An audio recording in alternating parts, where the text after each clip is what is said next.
started too. Okay, I'll begin with a little bit of housekeeping and an introduction, and hopefully people will join. So, hello, welcome, and thank you for joining us today. I'm Gordon Milne from the London Institute of Banking and Finance, and before we begin, I should say that we appreciate that technology and internet speeds are not always perfect, and if anyone has issues with sound or image quality during the session, there is a troubleshooting box with hints and tips above the chat box. If you have serious problems, you can of course try to leave the session and log back in again. And failing that, I'm glad to say the session is being recorded and everyone will have access to the recording later this week. During the webinar, if you have some questions for a speaker, please type them in the chat box and we will do our best to answer them in the Q&A at the end. Now, before I introduce today's speaker, I would like to give a quick introduction of LIBF and the background to this series of webinars. The London Institute of Banking and Finance, LIBF for short, is a not-for-profit charity which was founded 141 years ago as the Institute of Bankers. Today, from offices in the UK, Singapore and Abu Dhabi, we offer practitioner-led banking and finance qualifications and training to 2,000 banks and financial institutions around the world. We're also the only professional body in banking or finance with both a Royal Charter and our own top degree awarding powers. Today's webinar is part of a series we're hosting in support of our unique certification program in SME lending and alternative data, a certificate which we developed following extensive industry feedback about the lack of a modern, practical, globally relevant and cost-effective credit skills related program for newer to bank colleagues covering both classic credit 101 and the application of alternative data. In short, the program is for small business and SME focused relationship managers and credit officers, as well as central bankers. Given the current crisis, I'm glad to say it is delivered through e-learning, so please get in touch with us if you would like more information or trial access to the program. So, to today's webinar, I'm pleased to introduce Raja Debnath, Managing Partner at Cogence Labs, which is a full-service management consultancy exclusively focused on SME and retail banking. Over the course of his career, Raja has advised over 40 financial institutions and fintechs globally, providing advice in the areas of retail and SME banking, digital transformation, data analytics, and supply chain finance. Notably, he was SME Banking Advisory Specialist for Asia at the IFC and also worked with Ernst & Young as a Consumer and SME Banking Specialist. A key area of his expertise is around building scorecards to support lending, and here he is to tell us more about how to build powerful data scorecards in a data scarce environment. I'll hand over now to Raja. Thanks, Gordon. And welcome participants. Good morning, good afternoon, good evening, wherever across the globe you are. So, what we will do during the session is just a couple of slides right up front in warming up on the credit scoring topic. And then we will dive into a proper case study. So I'll take you through a case where this exact problem was there, that data was scarce and how a scorecard was built. And the idea here is not just to build a scorecard, but a scorecard which can be used in isolation. We all have seen scorecards being built and being run in parallel, scorecards being used as something as an adjunct. But usually you do not have scorecards in SME in data scarce environment, which can be used just by themselves alone. Just to get an understanding of the kind of audience that we have, Roxanne, can we have a first poll, please? I just want to get an idea of the kind of people who are there on the group. The poll is open, guys. Please go ahead and share your thoughts. So I will then be able to tailor my talk accordingly.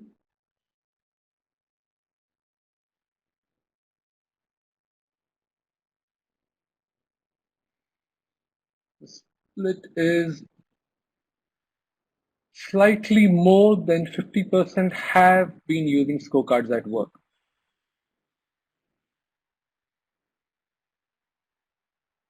Perfect. Perfect. Roxanne, there was a second question also, right, on it? I think we can end the poll. So around 60% people are there who are using scorecards at work. Okay.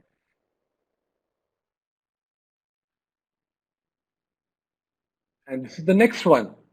Have you yourself designed scorecards? So let's see, do we have, how many of us are practitioners out here and how many are users? So we had 50% plus who are using scorecards.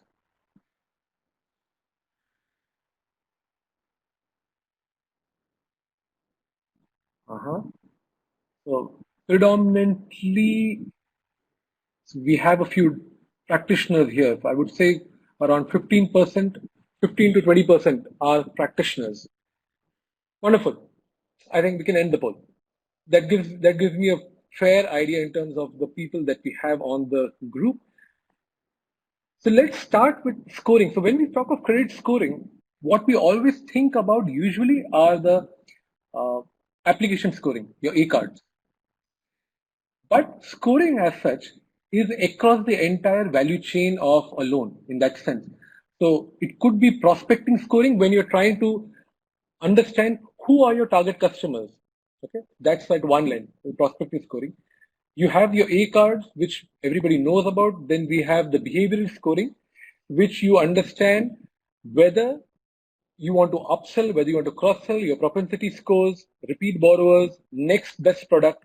Those are all in your behavioral and performance scoring bucket. Collection scoring are whether your customers who has a higher chance of being written off, and your attrition scoring are who would you lose to attrition. Okay, so these are the various kinds of scoring. So the methodology that we will be talking about today could be used across any.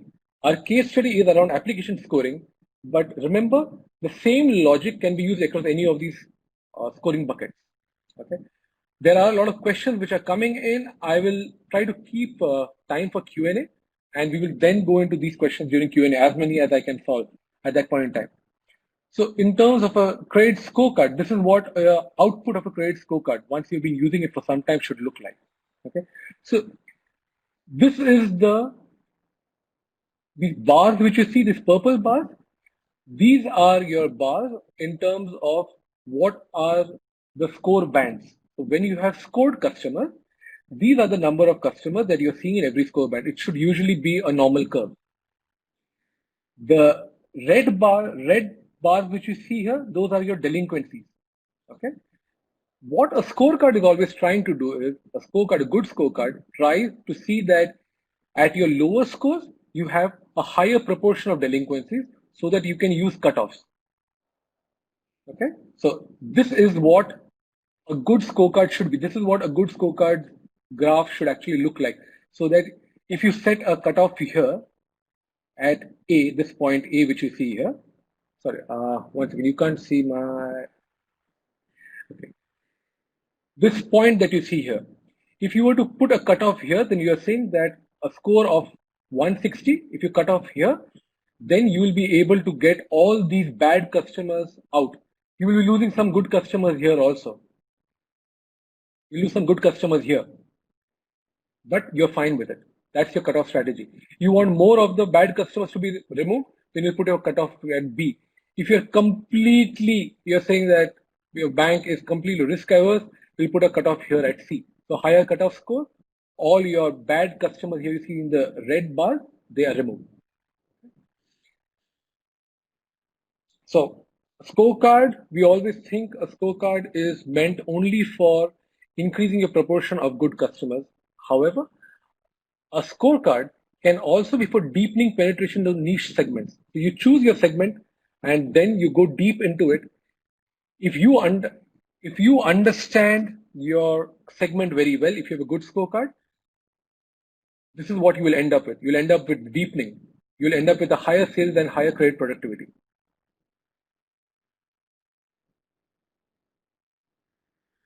So how are scorecards built? That's what we are all here to understand. How are scorecards built?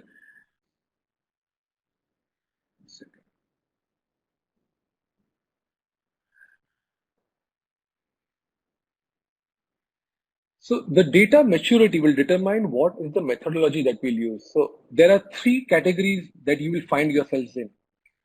One is no data, absolutely poor data. If it's no data, then you will use something which the practitioner will be familiar with, which is your AHP technique. AHP is basically analytical hierarchical process, in which you will put a group of experts in a room together. You will decide what the variables are, and then on a Likert scale, or it could be a scale of a 5-point scale, it could be a 7-point scale, you will then take pairs of variables and define between both those pairs which one has higher weightage. And then you will combine all of those variables together, all of the responses from the experts, and then you will build a scorecard. This scorecard, which you will use, you will not be able to deploy it and take decisions only based on that, because that has not been tested. So that is when you have no data, poor quality data, you're starting off. Now suppose there's another example where you have some data. You have some data, you have been doing business for some time, and you have some data, or you have been doing business for a long time, but the data quality that you have is not good enough.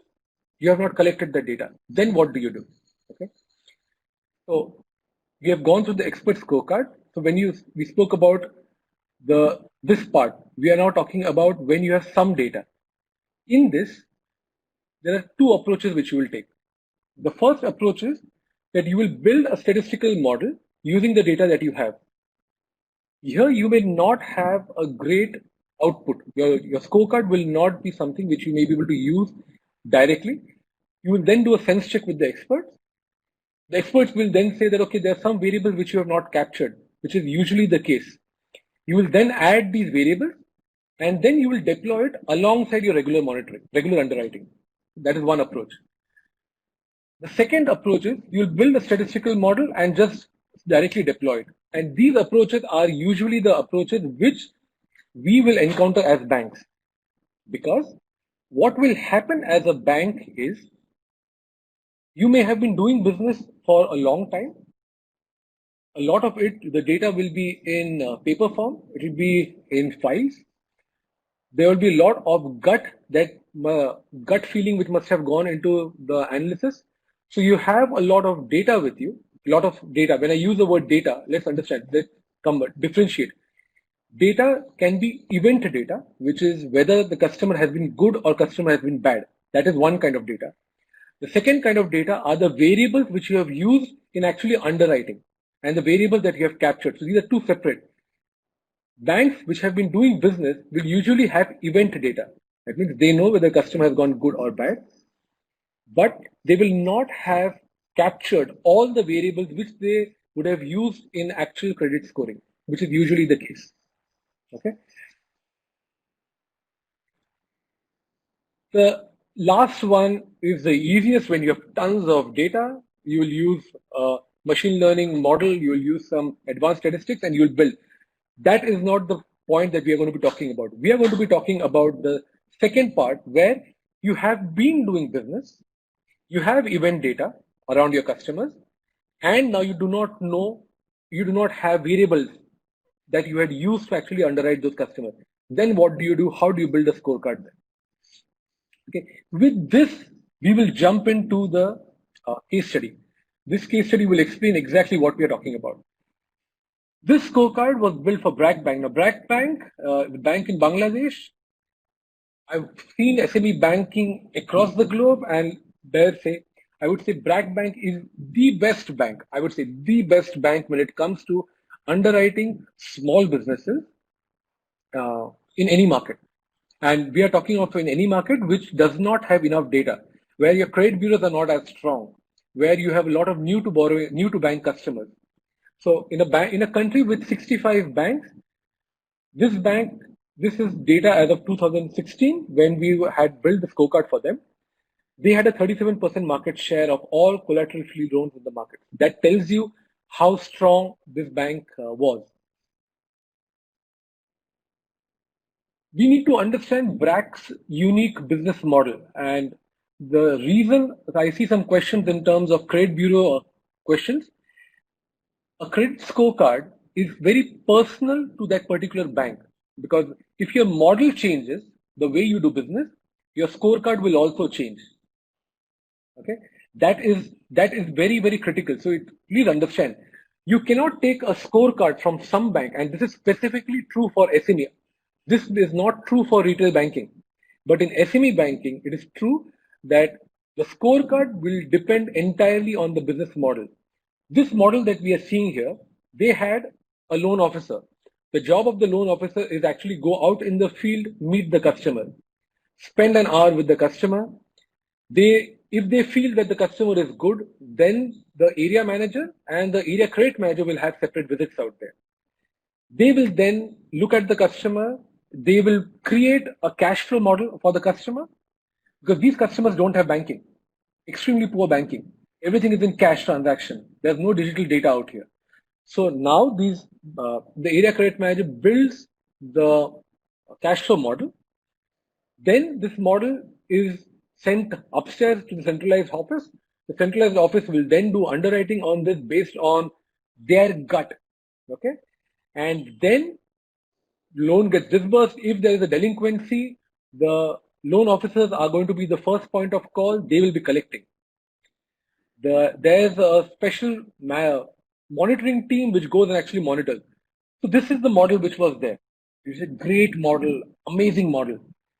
Despite this, the delinquency at that point in time, in 2016, it was around 13.5. When I say delinquency, their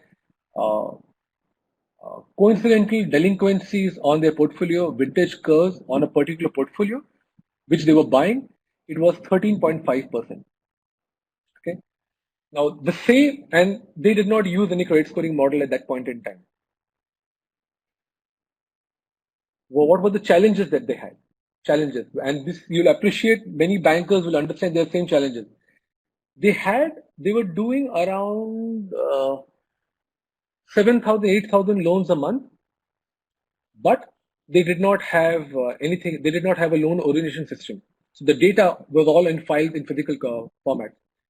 There was no standardization among the area credit managers in terms of how they took decisions. There was a CAM, but there were many things which they did beyond, because when we actually went in and interviewed them, we found, and we looked at data, we found some credit managers had extremely good portfolios, some had extremely poor portfolios.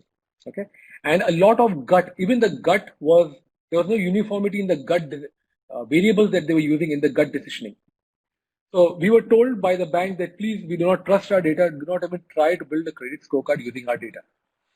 But we said, okay, let's try it first, because at that point in time, our credit scoring team said, no, the best way is we'll take the data and then we will run our models on it and let's see what happens.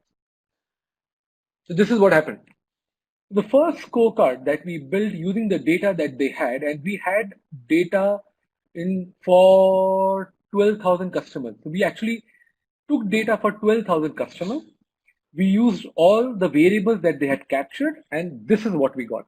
So your usual suspects. These are your usual suspects which people would be using. Nothing out of the ordinary here in terms of the variables, and the case and the Gini were extremely poor. As you can see, you cannot use this kind of a scorecard on a standalone basis. This is a very poor scorecard. We also took credit bureau data, by the way. We took credit bureau data, despite that this is the kind of score which we got. We said, now what should we do?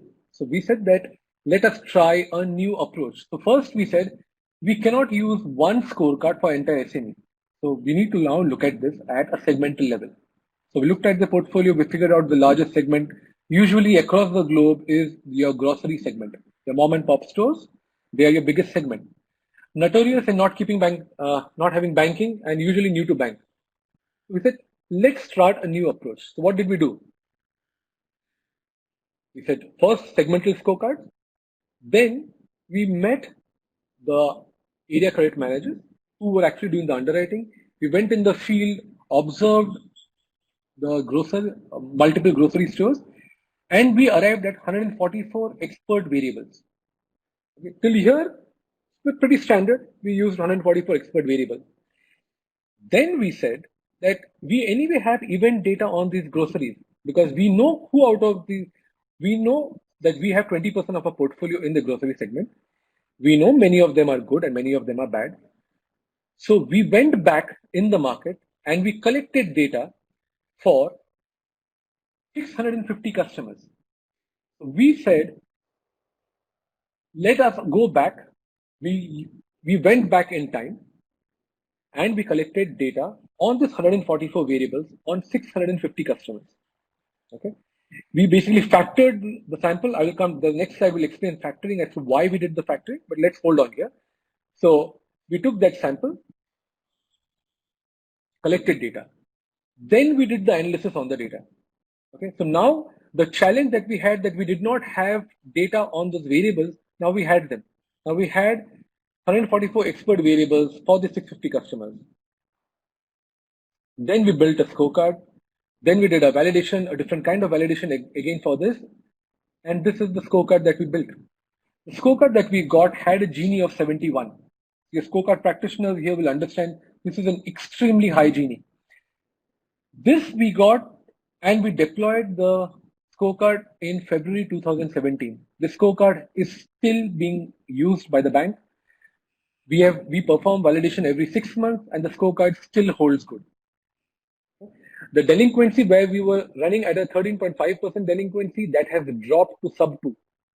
It's a 1.75, and every validation cycle that we go back to the bank, we remind the bank that this is too good, the 1.75% delinquency, but you should not be expecting this low delinquency. Your question will be, what is the approval rate?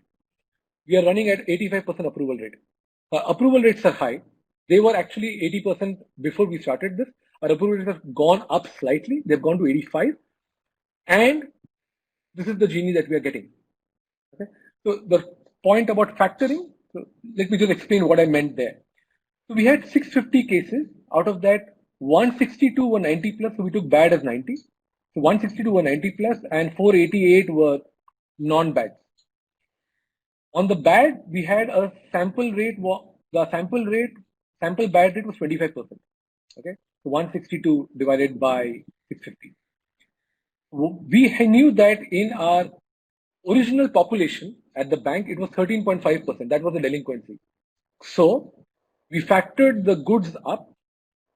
We increased these numbers of 488, replicated the data and made it 1038. So we factored it by 2.13. And that's how you factor the sample. And that on a data of 1200 is what we ran as statistical modeling.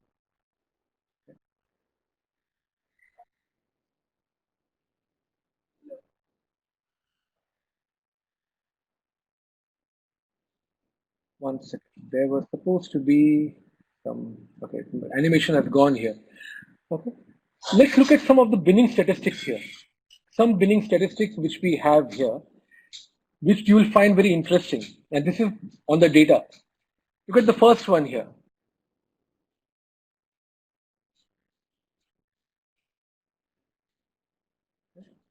This one.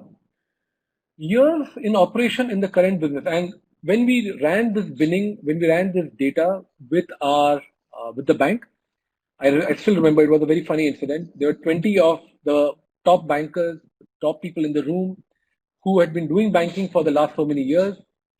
They came in and we asked them one by one. And I had actually wanted to do that with you one by one, but this has not happened. Years operation in the current premises. Usually banks will have, think back to your policies, you will have 3 months. 3 years.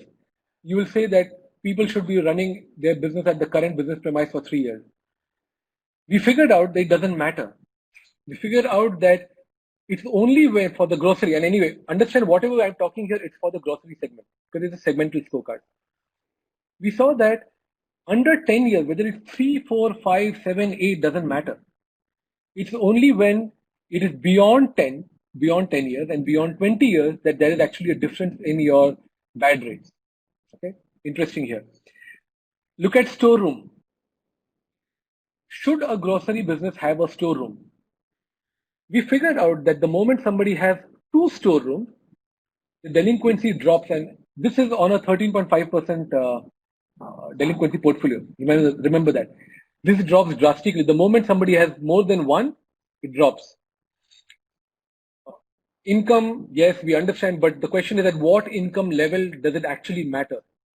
That's something which came out of the data. This was an interesting characteristic which we figured out. Number of similar businesses within a 25-meter radius. One would not have thought of that as a variable, but this is something which we started capturing in this business. We figured out that if it is less than, if it is one or two, great. If there are too many, not good.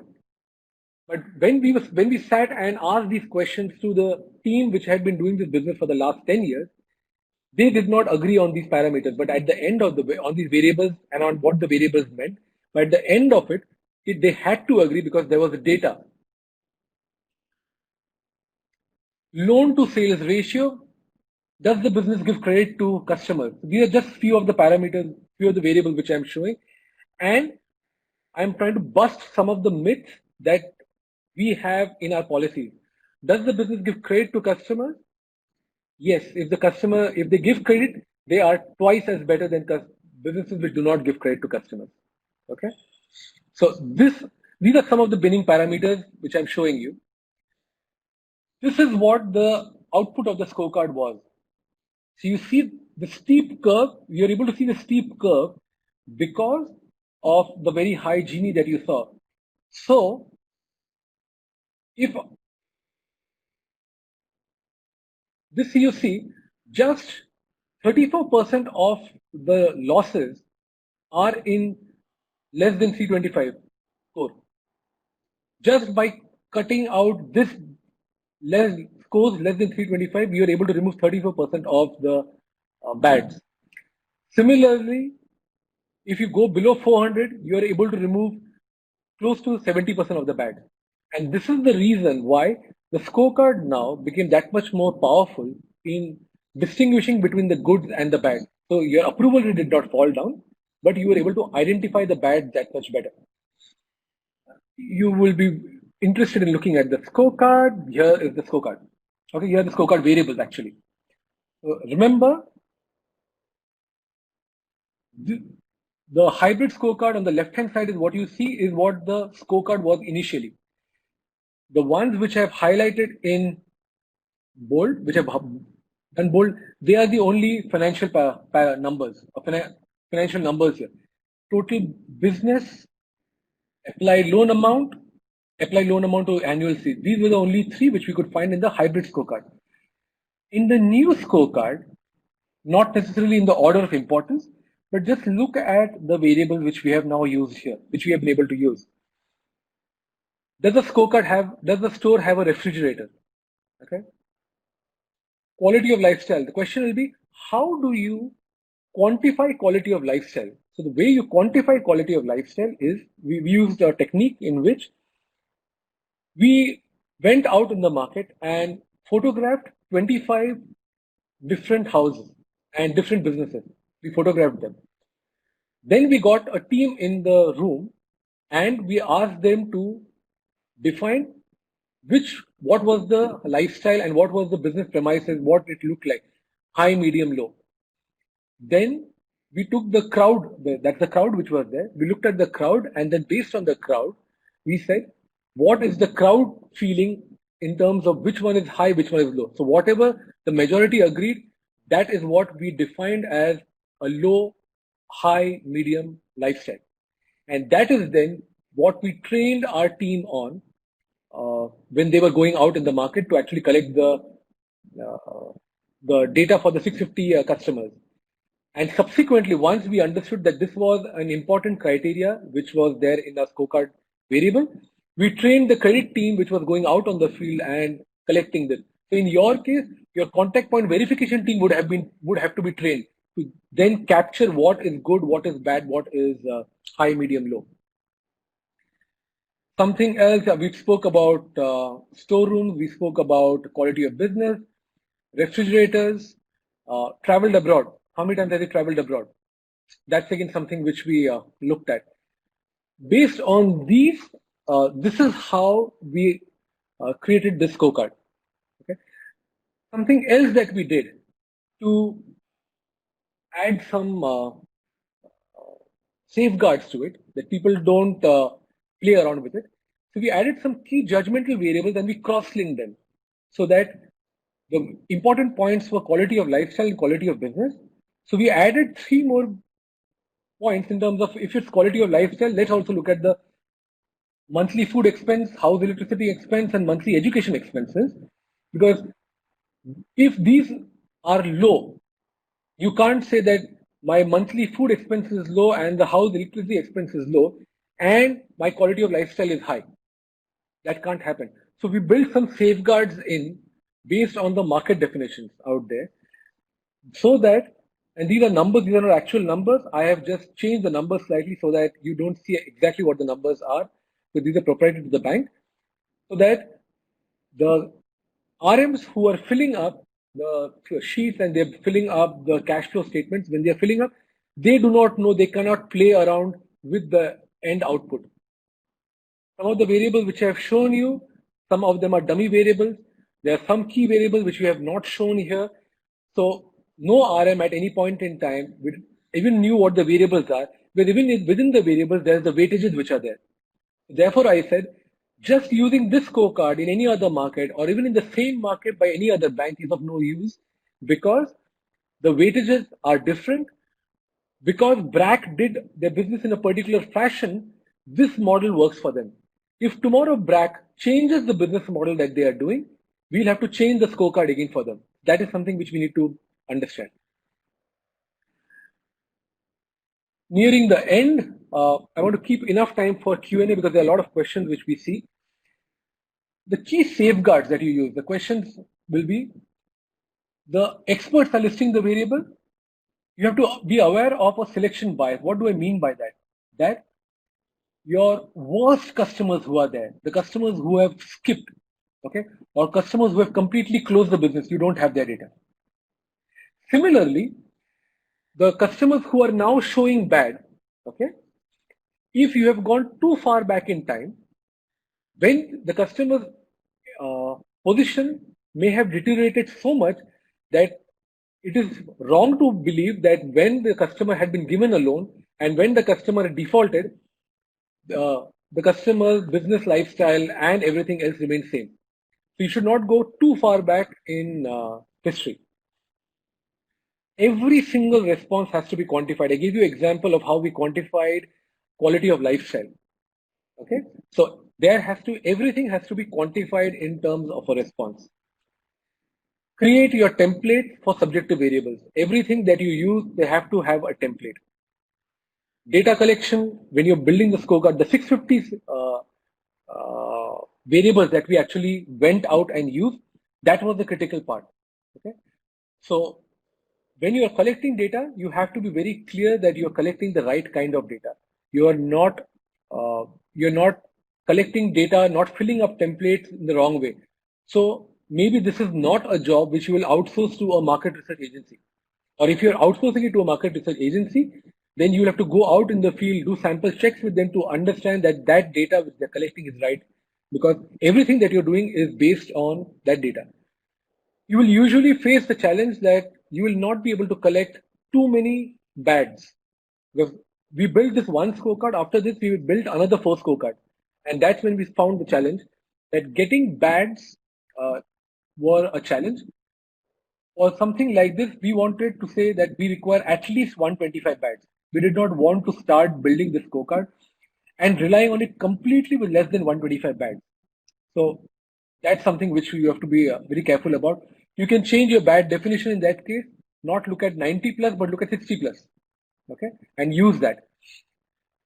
The scorecard validation, again, a very important thing because your size of the sample here is small. Because your size is small, the out of sample validation method which you will use, that sometimes your training set and your test set, you don't have enough to play around with, because as I said, you require at least 125 bads to be able to create a model. So that's why you use a validation methodology which is called bootstrapping. What bootstrapping basically does is you have a sample of the 1200.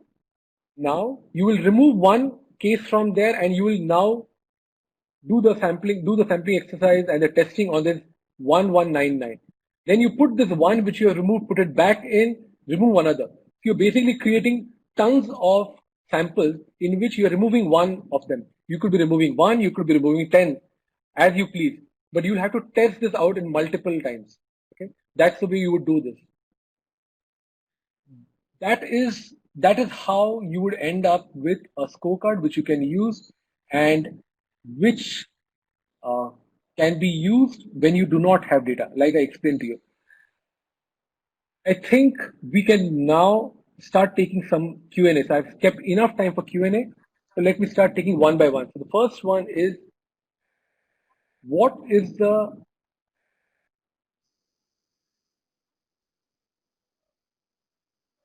application of scoring, and what is application scorecard and behavior scorecard? I think that's what the question is.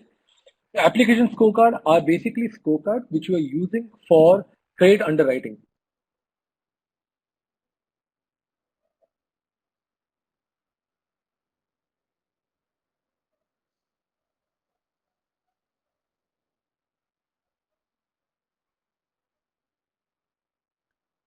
When you want to onboard a customer, the scorecard at that point in time, those are application scorecards.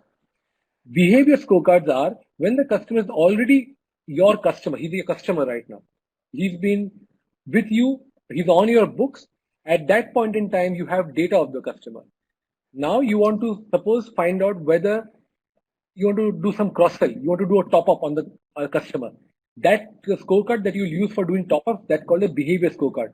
So basically, you're looking at the behavior of the customer on your books, and based on that, when you're building a scoring model, that is what you will use for a scorecard. Okay.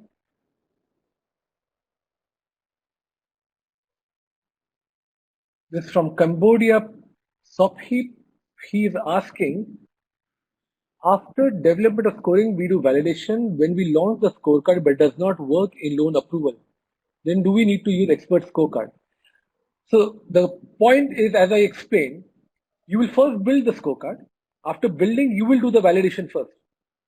The validation you will do with either out of sample, if you have enough of a sample size, or you will use a bootstrapping method. If you have done both of these, then now you will, and you have got a good genie, a good case, then you say that, okay, the scorecard is good enough.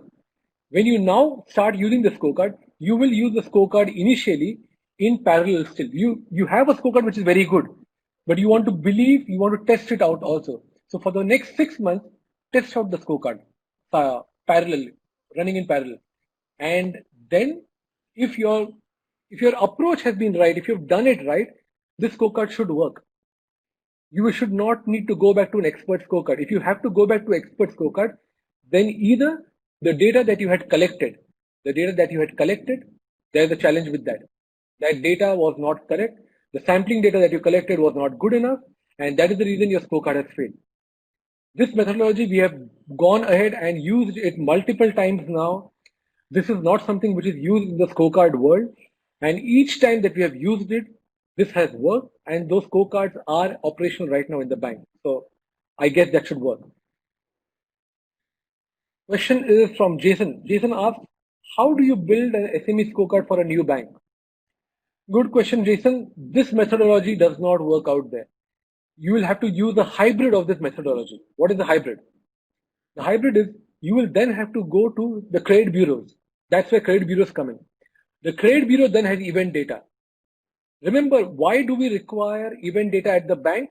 Because there you have customers for whom you have event, which is good or bad. If you don't have this, then you go to a credit bureau. The credit bureau is sitting on thousands of events. You then pick that up. The only difference out there will be the credit bureau will give you data across multiple types of banks. Multiple types of banks, you have event. It's not the same methodology by which the underwriting has happened. So let's take a Standard Chartered bank has a bad versus a Barclays has a bad. You do not know whether both of them are similar bad. So what I would do is I would go to a credit bureau and ask them to give me data for only a particular bank. If I could do that, okay? Anonymize it. They don't need to tell you which bank it is, but get only for particular banks. Now you have event data of good and bad. Now figure out if you can go back to these customers and collect data again from them. Okay. because they are not your customer, they're a new bank, you will have to give them something for them to share the data with you. That's the way a market research agency would go ahead and collect the data. That's when you will have the data. That will not give you something which is perfect, but it will still give you something far better than what you could start off with. Just using a credit bureau data by itself will not give you a scorecard. And I explain to you. Renu asks, won't credit bureaus help here across the world? Yeah, Renu is from a credit bureau herself. She's from Experian. So Renu, yes, as I said, credit bureaus can help. It's a question of how the credit bureaus should be looking at it. It's not a question of just taking all the data, as I said, and saying credit bureau has a lot of data, use all that data and build a scoring model. No, because in SME, what usually is happening is a credit bureau will have data of event. The credit bureaus, if they're running scorecards for banks, they will have data for some variables also. But what has usually been seen is, if you want to run a SME scorecard on a standalone basis, banks do not have enough variables, and because banks don't have enough variables, credit bureaus don't have enough variables, and this is particularly true in the developing market, in the emerging economies. This may not be true in, say, the UK. In the UK, if you want to build a scorecard, you have enough data, you have enough digital footprints available. You have enough digital footprints available in, say, China. We have worked in China. China has enough digital footprint by which you are able to create these kind of scorecards. Next question is, are you saying that the way businesses run will change the scorecard of the SME? Yes. The reason it will change is, let's go back to the BRAC example. BRAC, we saw that there's somebody who's going out in the field, meeting the customer face to face, has a particular policy, which policy rules, based on that they are getting the customers in.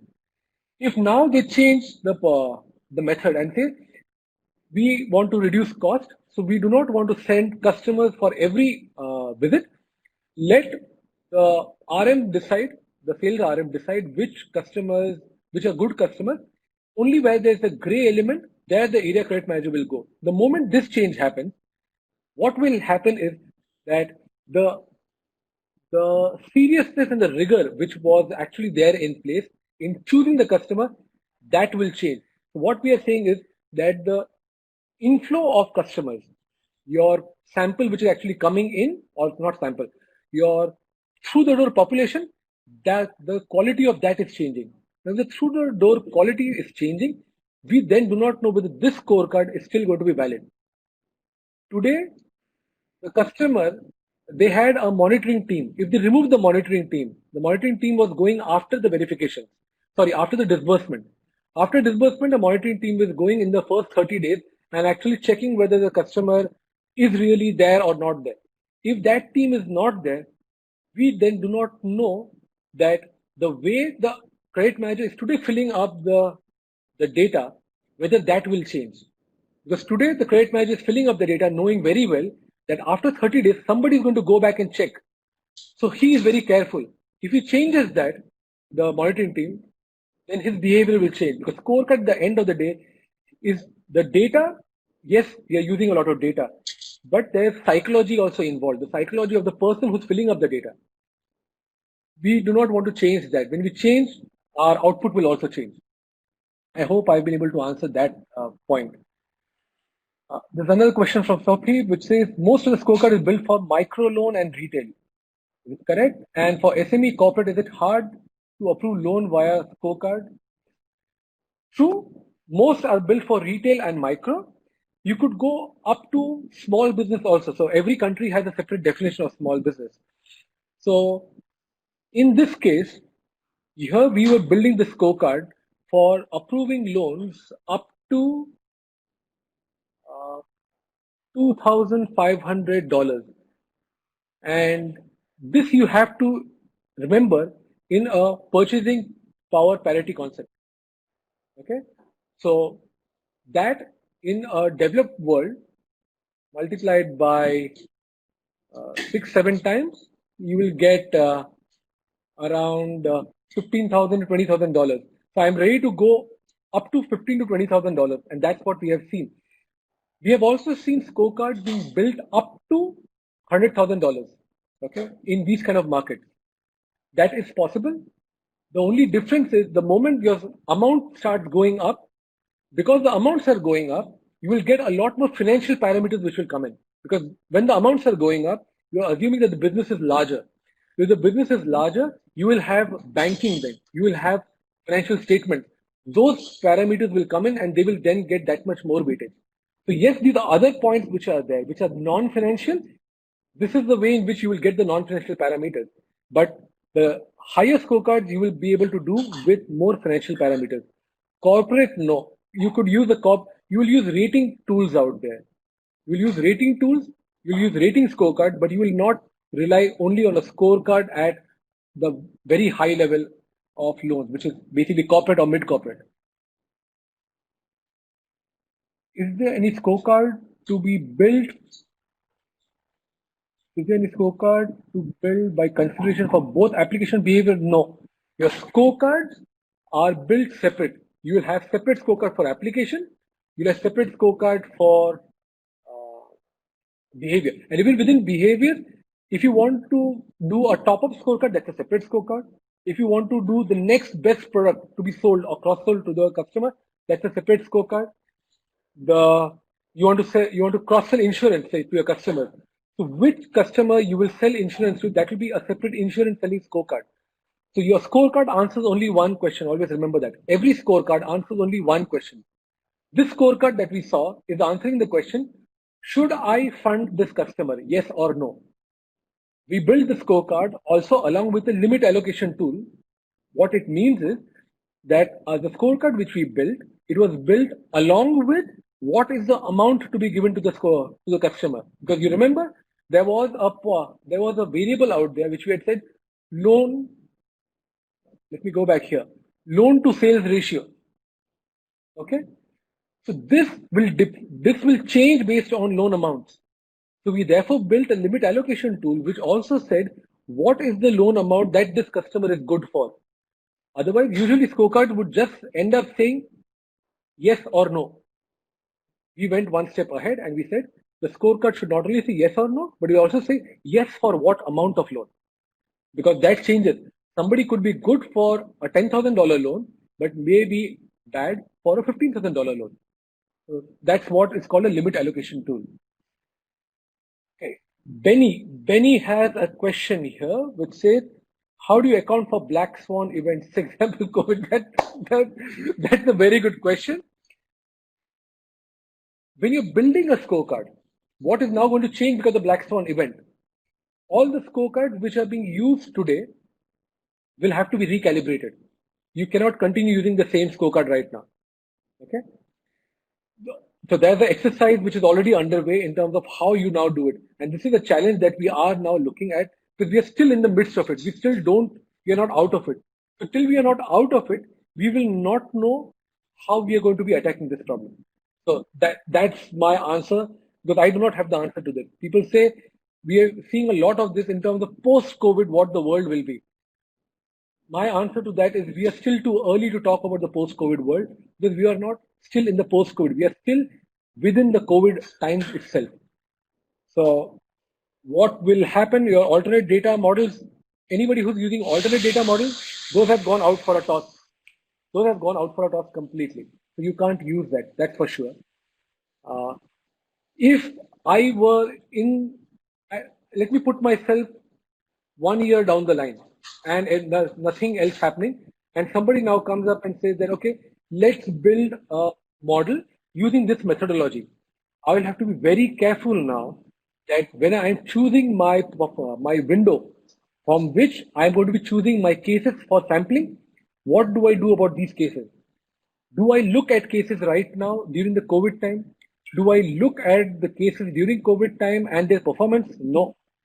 This entire period which is there from, let's say, February onwards, it will be cut off completely. We will never be in the future be able to use this data for scoring. Okay. There are any other questions? Alternate data being worked upon in India by Experience? Yes. Experience is doing a lot of work in alternate data. I know that. I remember we were working with one of our clients in China, where we were rich because we had 2,434 variables to play with. So that was really good because the client had access to telecom data, and this is data just of the data from the handset. Can you hear me? We had 2,400 odd data variables just picked up from the handset. Yes, just a very quick question there. So in terms of all these variables, what are some of the more We bizarre have another 2-3 questions. Gordon, if you want to jump in here. variables that you've had to consider?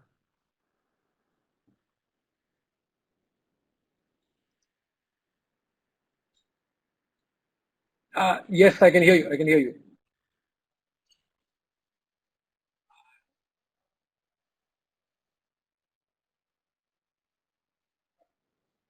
The most bizarre. Okay, this is very interesting. The most bizarre variable that I had seen was in a sari shop. Sari is it's a dress which the women wear in India. It's not just in India; it's more in the South Asian continent. Saris. So sari shops are It's very strange. Sari shops. The person at the sari shop is not a woman who's selling saris. It is usually a male. A sari shop is usually a male. Okay, so that was an interesting thing. So we said, when you're building a scorecard for a sari shop, that how do you lend to them? The number of years and the age of the male helper at the shop was a very important criterion. One would not have guessed that. Okay, so his age and the number of years that he had worked at the store was very important. So when you now think back counterintuitively, where it makes complete sense because women frequent the same shops. Okay, they go to the same shop to buy saris again and again. They like to see a familiar face. The shop owner would like to cater to the familiar face, would like to cater to his regular customers by holding on to his that philosophy helper. works in most industries. I suspect. I'm sure lots of our audience today will also stay with their employer if they get an annual raise and are well looked after that is as the well. reason. So he's able to give him raise every year. That means the shop is doing well. Okay. That's the philosophy. That's how this works. A question was here in terms of location. Location is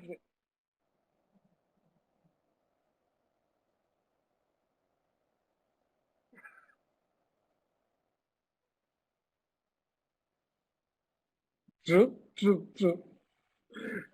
There's a question here in location. ADBC has asked that location is a very important determinant of success, either geographically or virtually. That's true. That's absolutely true. So when we took the samples, we made sure that we went into the market, went to different geographies, picked up the samples, and we also saw whether geographically the data that you're getting was it different. So you have to look at that. You're absolutely right in that.